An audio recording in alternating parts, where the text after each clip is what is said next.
Hello, my name is Gary Faessler. Welcome once again to Chefs About Town, the show for people who really love good food. This is a cookery program that focuses on the foods and wines of our Pacific West Coast. A show that highlights our own unique British Columbia cooking style, using regional foods in season at the peak of their quality, prepared in innovative, creative, delicious, yet simple ways. And my guests tonight are two people who certainly epitomize this style of cookery. They're from the Sooke Harbour House, a romantic inn and restaurant by the sea on the south side of Vancouver Island. May I introduce to you Ron Cherry and Sinclair Phillip. Hi, Ron. How you doing? Nice to meet you. Hi, Gary. It's nice to be out of the water and into the kitchen. That's right. Okay, so what are we going to be preparing today? Some shellfish? We want to prepare purple hinge rock scallop and sea cucumber. And the rock scallop is something of, all these of course are from our waters. Yeah. As a matter of fact, we had an opportunity to go diving, to go scuba diving with a friend of yours who has a charter boat. Absolutely. Just the other day. Yeah, we had a fantastic outing with We really did. David Homer of Secretary Island Charters, and saw seals and octopus and all kinds of different things. Yeah, we saw all sorts of different things. That our seas are certainly, our waters around the Vancouver Island are just abundant with shellfish and crustaceans and fishes. Some of the most abundant waters of the world still today. And we were very, very fortunate to have a crack underwater film team called Water Visions there to film this event. And let's take a look at that day.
One of the best dives of my lifetime. It was a great dive.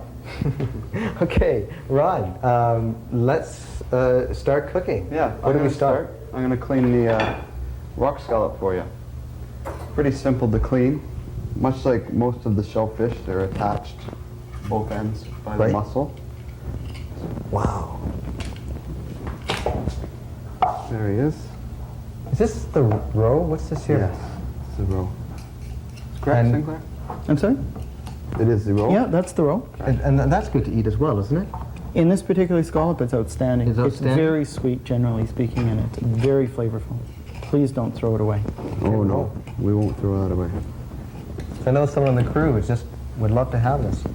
See, this guy's very nice, very fresh. Still alive. It's quite large, isn't it? It's huge. It's huge.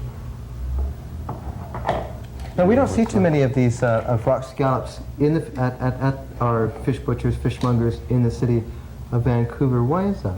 Well, one of the reasons is there aren't very many around, and particularly if the divers are picking them up, they generally speaking keep them for themselves, because probably they're the sweetest, nicest form of local seafood on the West Coast. Wow. They have the highest glycogen content, which is the sweetness indicator for shellfish. I see. It's absolutely fantastic raw. So they And are we very- quite often eat these underwater. You do? Yeah.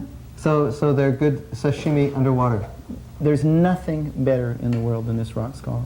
It's really my favorite shellfish on the West Coast, other than possibly Look at razor that. clams. That roe is so Isn't that large. beautiful? Yeah. That's gorgeous. Are we going to use this roe in the recipe? Yeah, Oh, we're gonna- great. Saute it up too. One little word of warning, Gary, they are subject to red tide throughout the summer, the like same most way shellfish. mussels or any Yeah. other shellfish might be. Most all but bivalves. But you're safe in removing the viscerae if you want to use them throughout the summer. Okay. Which is the viscera is? It's just the guts, Oh, other than the roe. yeah. So for those of you who don't know what viscera is, the guts. I'm going to slice some of this up, set it aside, and then we'll clean the sea cucumber. Okay. We won't need all of the roe, so we can save that for somebody else. Oh, good. You're going to give Mm, Gary a yeah. little bit to try raw at some point? Yeah, we'll try some. When we get some cooked, we'll try it side by side and see how you like Cooked it. and raw, You the scallop? want to Okay. be sure to show Gary the purple hinge there on Yeah. one of the open scallops? It's a purple hinge rock scallop. Oh, isn't that beautiful? Here's- Wow. They grow to be as large as plates, and we've seen mussels that big, Here, I'm just going an to put inch and a half to 2 inches thick. there for now. That's a relatively small one. And here's your sea cucumber. Oh, isn't that lovely? This is I'm getting hungry already. Yeah, they vary in hold on, color. I'm starting to salivate just a little right here. Oh, come on now. No, they are, no, we don't eat all of this, do we? Because a lot of people are going, God, Gary, what are you doing now? We eat the mussels. There's 5 mussels inside. Yeah, we took off both ends. I'm gonna open it up. Gary. Many cultures do eat the whole thing. Really? Now, this is one thing while Ron's doing this. Do you want to just interrupt us, Ron, and point out the key things as you're doing it? But most cultures eat the entire sea cucumber, but what they do is they dry it or smoke it first and then rehydrate it. And it has a very iodine-y flavor, and I think it's an acquired taste. If you go into a Chinese restaurant, or sometimes a Japanese restaurant in Vancouver, generally speaking, it will be dried and rehydrated, which is an acquired taste. But I bet it's everybody loves it this way. It's good for you, though. Everybody. I have no idea. Okay. I like it. But we're just going to, what I like are these 5 muscle bands, is what we're going to be using. Yeah, That's what we're after. I'm going to try and get my fingers underneath, run them along. This is more than likely the first time ever on national television that a sea cucumber has been cleaned and prepared. So there you go. This really isn't an acquired taste. We've rarely run into anyone who didn't like this. No, once you try it, there's nothing offensive at all. No, not at all. It's one of your favorite seafoods, isn't it, Ron? Yeah. That's why Ron chose to do it today. It actually tastes very sweet, a little like scallops. It does. Different texture. It's more tender than, much more tender, well, it's more tender than scallops, and certainly more tender than abalone or geoduck. There, that's it for the cucumber. Okay. I'll just So we can set just, this aside. yeah, we can save that for somebody later. Could I point out one small thing? The fresher it is, and the quicker you clean it, the easier it is to remove those strips. Yeah, that's We have something true. extra here. Some extra food. We'll just throw this away. Okay. Okay, what else? I've done a little bit ahead here. We're going to make a warm salad, Gary, with some of the flowers and some pea pods, pea greens. Pea tops, shoots, pea greens? Pea tops. Wow. Some blossoms. This is the stems off of the tuberous begonia. And what have you done here with them? I've peeled it. I'll show you on the stalk here. Okay. The larger bottoms are much like rhubarb. So I peel them like you would rhubarb, Yes. only slice it. A little bit of wine. Now I'm just going to heat it to soften it. Try a little piece, Ron, and see what you think it tastes like, Gary. Sure. I'm just curious, how does it retain this really red color? I just lost all the hair on this arm from the fire. What does it taste like to you? Tastes very much like rhubarb. But Tastes a little bit like a cross between rhubarb and something else. gooseberries or some sort of Gooseberries. unripe fruit. It's very acidic. It's very tart. Yes, yes, you're right. Gooseberries and rhubarb. A little bit earlier, we were talking about using lemons with seafood, and I don't think that's or limes, and I don't think that's necessary at all, because we have a variety of excellent local things which work very well. Yes, we which do. give the acidity balance, such as that's true, rhubarb, French sorrel, tuberous begonia stems. And it's just a matter Numerous of berries, numerous berries. vinegars. It's a matter of becoming knowledgeable and being able to utilize these regional foods that we have, instead of using the limes and lemons and oranges and things. Absolutely. We're just going to heat this down a little bit, reduce it. Let's set up a plate. Okay. So all that's in here is Just wine and, a little wine, a little white wine. I think we use the Gewürz. yeah. Le Gewürztraminer. Comte Gewürztraminer from British Columbia. And one of the reasons we use Gewürztraminer is with a number of these forms of seafood, it brings out the fruity flavor in them. Oh, yes. Gewürztraminer seems to be one of the very best wines for cooking more exotic, uncommon local types of seafood. That's great, because it's one of the varietals that do very, very well here in British Columbia. They grow very well Absolutely. here and are also vinted with great success here in BC.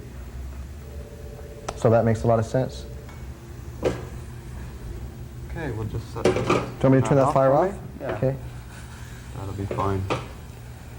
I've decided to combine some of the more fragrant, the lily and gladiola. Right. Because of the acidity, I think it'll balance out nice. You know, a lot of people may not be aware that you can eat lilies and gladiolas and things. Yeah, actually, these are quite good flowers to eat, aren't they? Yeah. They have a lot of texture to them. Yeah. To the bite. fleshy. They're fleshy. Yeah, that's the term I'm looking for. I have a friend who describes the lilies as the baron of beef of the edible flower family. Now, don't go out to your nursery and buy a whole pile of beautiful flowers. No. Please, because they do use pesticides and heavily toxins. sprayed, Yeah. More importantly, don't use any flowers without knowing whether or not they're safe to They eat. are edible or not. That's right. I'll just show you something on the begonia flower. We're going to use this to garnish. You want to pull them off. They get larger as the season goes on. You want to take this white end off right there. Why is that? Is it bitter? It is a little bit bitter, Okay. yes. And if you're cooking it through a sauce, it will come out.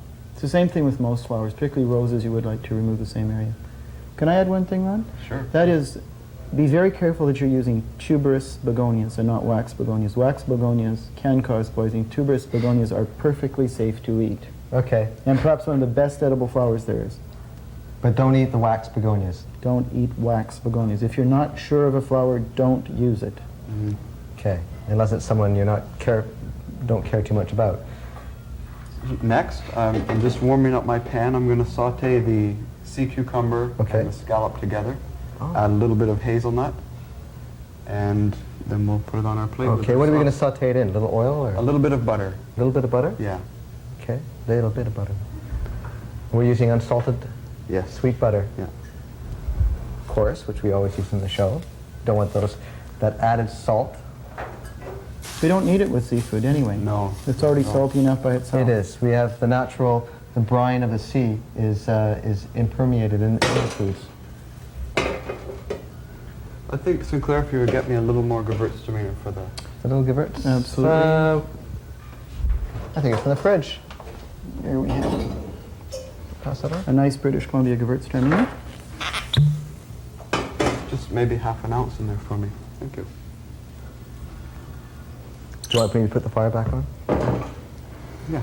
Okay. Please. Flame on. Okay, now we just want to... We don't want to overcook these. They're going to cook very quickly. It's a very hot pan. Especially the scallop. Such a delicacy. It would No. be a shame. I've noticed you slice the scallop very, very thin, so this is to promote the cooking of it cooking very quickly. Yeah. I think people should remember that with seafoods that can be eaten raw, they require very, very little cooking. Going to put in the hazelnuts. Just a... Now, have these been Here. toasted? Yes, they're pre-roasted. Can I? Please. They look a little different. Mmm, delicious. Nutty. It really brings out the nuttiness of Yeah. it. These are organic hazelnuts from British Columbia.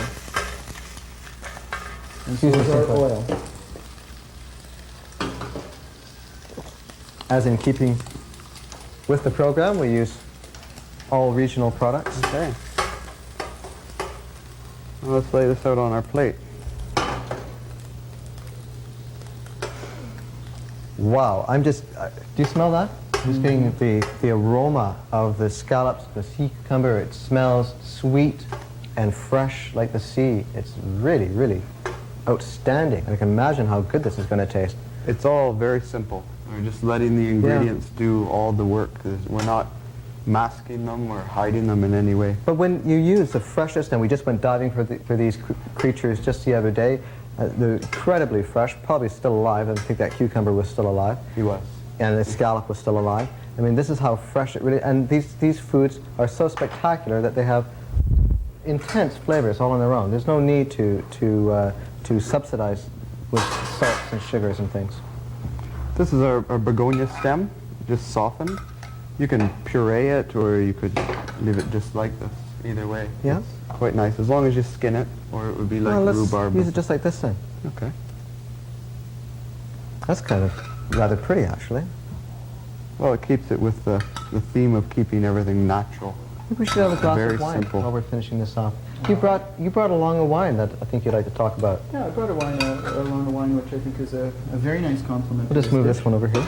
And it's made by Tilman Hainle from Peachland. Ah, Tilman, And it's yes. a British Columbia Pinot Noir, a dry Pinot Noir from 5-year-old vines. And it's made a little bit differently than most wines in British Columbia, How so? in that it's made through carbonic maceration rather than through hot pressed grapes, which makes it much lower in tannins, and a little Yes. bit more like a Beaujolais, a lighter style of wine. So it's lighter and fruitier? It has nicer fruit aromas, probably. It's brought out the fruit and berry flavors and aromas very, very nicely, and it's drinking well now, although it has probably very good aging potential Okay. over the next 7 or 8 years. Tilman does a very, very good job of making wine. When we're finished, just put that over there. to try it? This is, as I said, it's a little bit light in color for a Pinot Noir. I'm going to pass this on to Ron since he's done all the work. Thank you. It is light. Is that due to It's due to the vintning as the well, carbonic maceration, as well as an perhaps important that element in they're fairly young vines? Yeah.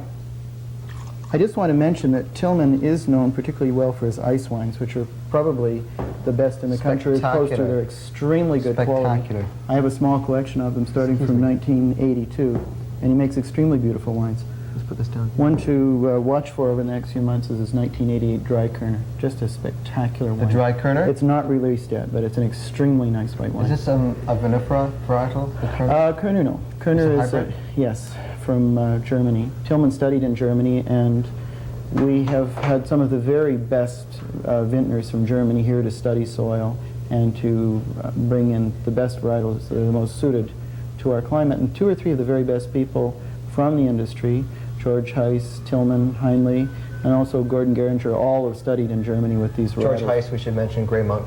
Yes, I just did. Oh, you did? Yeah. Okay, well, let's cheers. Cheers. I'd just like to add the oil to this. Oh, yeah, let's and do then that. We're done. Keeping with the hazelnuts and the nuttiness from the butter and sauteing, I'm going to use just a straight hazelnut oil. Just a little bit around, and then you can chase it around the plate yourself. Do you want to? This is particularly good. I'm Yeah, not this sure is an if you're familiar. extremely good hazelnut oil. It's organic from Vancouver. And I don't know if you've tried French hazelnut or walnut oils, but it doesn't have that bitterness of the hot pressed ones from Europe, the non-organic. It has very, very nice flavor. None of that tannic bitterness that so many of the oils have. It's made right in Vancouver. Omega. Fantastic. How much more time do we have? We have a few minutes. We have a couple minutes. Well, I have something for you to try. You do? That's something Oh, right. special. You wanted me to try... I want you to try this raw. Okay. Well, when you put it like that. Yeah. Okay. I'm friendly. Just. Well, you might compare, Gary, just to tell us which is better. That is nice. Isn't that pleasant? And it works quite well with seafood. Because it's very light. It's very light. Some Pinot Noirs do well with seafood. And this will withstand a little bit of a chill too, the way a nice Beaujolais would. Look at this. Now this really is, I already know how good this is going to taste, but I actually don't think I've had rock scallop quite this fresh before. I hope we'll still have a little bit left to take to Tojo this afternoon so he can tell us what he thinks. Yeah, we're going to go to the sushi bar and bring him some goodies, some abalone and rock scallop. Rock and things. scallop, sea Okay, cucumber, can I just go ahead? Please, marine go ahead. snails. Yeah. Oh, it's really different from what I thought it would be. It's very sweet, but it's not soft like our pink swimming It's scallops. very crisp. It's crisp. Just verging on crunchy. Yeah. It reminds that me good? of raw guida, the large clam, a little bit. So more tender, yeah, little but with bit more an extra tender. taste of fruit. Yeah, it's sweet and it's a bit crunchy. It's And really slightly salty. spectacular. What does it taste like? Let's taste it cooked now. Now, Gary, we'll let you do the honors. I don't think I have a fork, which is okay. It's never stopped me before. These guys know me. They're chuckling away.